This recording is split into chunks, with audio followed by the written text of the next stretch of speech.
साथियों, आज अपन बात करेंगे पर्सनल लोन की।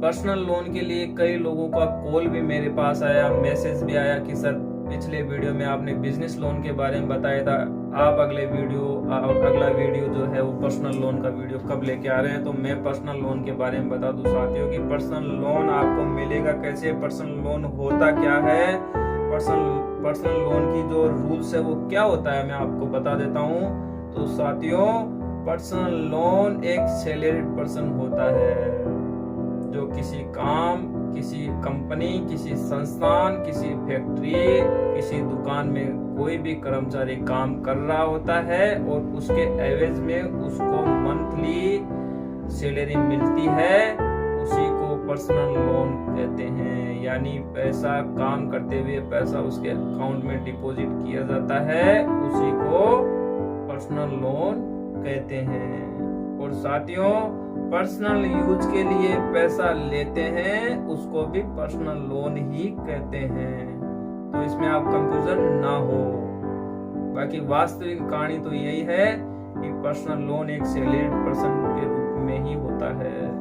तो पर्सनल लोन के लिए आपके पास वही बेसिक डॉक्यूमेंट्स, पैन कार्ड, आधार कार्ड होने चाहिए। ITR फर्स्ट में भरी जाती है, ITR first return, ITR first में पर्सनल लोन सैलरीड पर्सन की ITR भरी जाती है। वो बैंकिंग में सैलरी किस तारीख को सैलरी आती है वो सैलरी मेंशन होती है, ठीक है।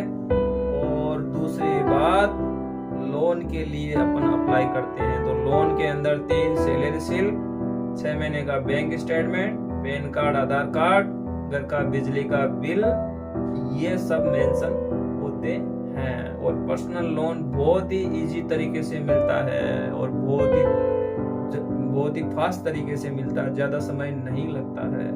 बस शर्त यह है कि बस आपकी सैलरी अकाउंट में आ रही हो। दूसरा, अगर आपका बैंक स्टेटमेंट स्ट्रॉन्ग है तो बैंक स्टेटमेंट स्ट्रॉन्ग रहता है तो वैसे भी जो अप्रूवल है बैंक ऑटोमेटिक है आपके अकाउंट में आपको ऑफर दे देता है कि लीजिए साहब 1.5 लाख का ऑफर लीजिए, 2 लाख का ऑफर लीजिए, 3 लाख का ऑफर लीजिए। ऐसे में बैंक भी आपको ऑफर दे देता है। उसमें शर्त यह है कि आपका जो बैंक स्टेटमेंट है वो स्ट्रॉन्ग होना चाहिए। और साथियों, एक बात आपसे जरूर कहूंगा, आपका पैन कार्ड, आपका क्रेडिट स्कोर आपकी लाइफ में मायने रखता है। इसलिए कोई भी किसी भी बैंक से आप लोन लेते हैं, सही समय पे EMI जमा करवाइए, सही समय पे पे कीजिए। अगर आप बार बार ड्यू करते हैं, EMI को सही समय पे नहीं जमा कराते हैं तो आपका क्रेडिट स्कोर खराब हो जाएगा और बैंक आपको लोन नहीं देगा। ऐसी कंडीशन के अंदर आप दुखी हो जाएंगे। इसलिए लाइफ बहुत लंबी है, इसके लिए क्रेडिट स्कोर को सही रखिए, EMI सही समय पे जमा करवाइए। ऐसे में अगले पड़ाव में जैसे आपको गाड़ी लानी है, घर लेना है या और कोई सपना पूरा करना है तो आपका क्रेडिट स्कोर मायने रखता है। क्योंकि आपका सिविल स्कोर अगर अच्छा हुआ तो बैंक आपको पैसा दे देता है, कभी आपको कहीं पैसे के लिए भटकना नहीं पड़ता है। तो अपने क्रेडिट स्कोर को संभाल के रखिए और बिना नॉलेज के, बिना जिसको नॉलेज नहीं है ऐसे लोगों को प्रोफाइल मत दीजिए लोन अप्लाई करने के लिए। क्योंकि बार बार कहीं फाइल लॉगिन होती है और आपके सिविल में इंक्वायरी बोलती है, इंक्वायरी हिट होती है और आपका सिविल डाउन हो जाता है। ऐसी कंडीशन के अंदर किसी को, बिना ऑथराइज्ड पर्सन को आप अपना पैन कार्ड, आधार कार्ड और प्रोफाइल को मत दीजिए, क्योंकि इसका बड़ा आपको हर्जाना भुगतना पड़ सकता है। इसलिए साथियों, हमेशा लोन जब भी आप अप्लाई करते हैं तो इस लोन में ये ध्यान रखने वाली बातें हैं, बैंक का ऑथराइज्ड पर्सन को ही अपनी प्रोफाइल दीजिए। और कोई जरूरी नहीं है कि बैंक का एम्प्लॉय है तो उसको सब कुछ आता हो।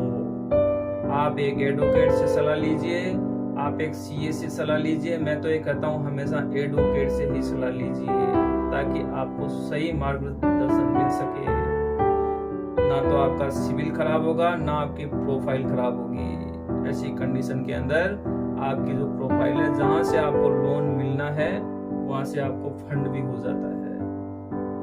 बैंक से बंदे आते हैं और आपकी प्रोफाइल को लॉगिन कर देते हैं। उन्हें लॉगिन से मतलब होता है आपका लोन हुआ या नहीं हुआ, उन्हें कोई मतलब नहीं रहता। साथियों, मैं किसी की बुराई नहीं कर रहा हूँ। बैंक वालों को भी उन लोगों को दीजिए जो लोग नॉलेजेबल है, जो लोग नॉलेज रख रहे हैं। बैंक से कौन आदमी आ रहा है उसको वेरीफाई कीजिए, उसका कार्ड देखिए, फिर उसके बाद में उसको डॉक्यूमेंट दीजिए। अनएथोराइज्ड पर्सन को आपको डॉक्यूमेंट नहीं देना है। बैंक साथियों को उन्हीं को चुने जो साथी बैंक से एथोराइज्ड है, और चैनल के उसी साथियों को चुने जो लोग चैनल काफी टाइम से काम कर रहे हैं और बैंकों के एथोराइज्ड चैनल है, ऐसे लोगों को चुने। तो साथियों, आज की जो दलील थी, आज की जो जीरत थी, वो थी पर्सनल लोन के बारे में। तो पर्सनल लोन के बारे में मैंने आपको बताया है। बिजनेस लोन में पहले वाले वीडियो में आपको बता चुका हूँ। बिजनेस लोन के बारे में जानकारी लेने के लिए आप मेरा वीडियो पूरा देख लीजिए, पहले वाला जाके। अगला वीडियो में लेके आऊंगा होम लोन के बारे में। और लोन संबंधित आपको कोई भी दिक्कत आती है तो मेरे को संपर्क कीजिए 8104010008 पे।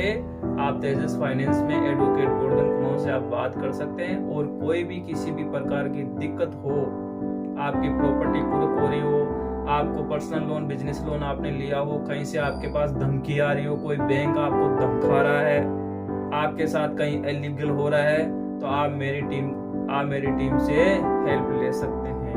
हम आपके साथ में है, प्रशासन आपके साथ में है। कभी भी आपके साथ अन्याय नहीं होने देंगे, गलत नहीं होने देंगे। गलत को हम जेल भेज देते हैं। हमेशा न्यायालय आपके साथ में है। सबके साथ न्याय होना चाहिए। न्यायालय यही कहता है किसी के साथ भी अन्याय नहीं हो, न्याय सबके साथ में होना चाहिए। तो साथियों, कभी भी आपके साथ में इस पर्सन को लेके, ऐसी दुविधाओं को लेके कहीं अन्याय होता है तो आप हमसे संपर्क कर सकते हैं। तो साथियों, कोई भी आपका क्वेश्चन हो, कोई भी चीज आपको समझ में नहीं आती है तो आप मेरे से संपर्क कीजिए। मेरा नंबर YouTube चैनल के नीचे जो है, जहाँ पे लिंक है, वहाँ पे मेरा व्हाट्सएप नंबर है। आप मेरे को व्हाट्सएप कीजिए। मेरी टीम और मैं हमेशा देखता हूँ उसको, तुरंत हम लोग आपको रेस्पॉन्स देंगे। तो साथियों, वीडियो लंबा हो रहा है और सब्सक्राइब कीजिए। मैं कहता हूँ, देखो, जब तक आपके पास अच्छी चीज नहीं पूछेगी, मैं और चीजें आगे लेके आने वाला हूँ। लीगल के बारे में भी मैं आपको कंप्लीट बताऊंगा, जो आपके फैमिली में हमेशा काम में आती है। जो वर्ड हमेशा आपके फैमिली में काम में आती है, वो चीजें मैं आपको बताऊंगा। वो मैं आपको कब बताऊंगा? जब आप मेरे चैनल को सब्सक्राइब करेंगे, वीडियो को पूरा देखेंगे भाई, तभी तो कोई चीज समझ में आएगी। ऐसे कैसे समझ में आएगी आपके? मैं हमेशा अलग तरीके से ढूंढ के लेके आता हूँ कि मेरे जो साथी भाई हैं उन सबको समझ में आए, और वो समझ में कब आएगी? इसलिए शेयर कीजिए, सब्सक्राइब कीजिए। फिर अगले वीडियो में एक नया होम लोन को लेके, होम लोन का पूरा ऑपरेशन मैं आपको बताऊंगा। मिलता कैसे है, कैसे लेते हैं, कहां से लेते हैं, कौन होना चाहिए, कितना सिविल स्कोर होना चाहिए, सिविल स्कोर अगर खराब है तो उसका इलाज क्या है, ये सब चीजें मैं अगले वीडियो में लेके आने वाला हूँ। तब तक के लिए नमस्कार। अब आप दबाइए बटन, सब्सक्राइब कीजिए।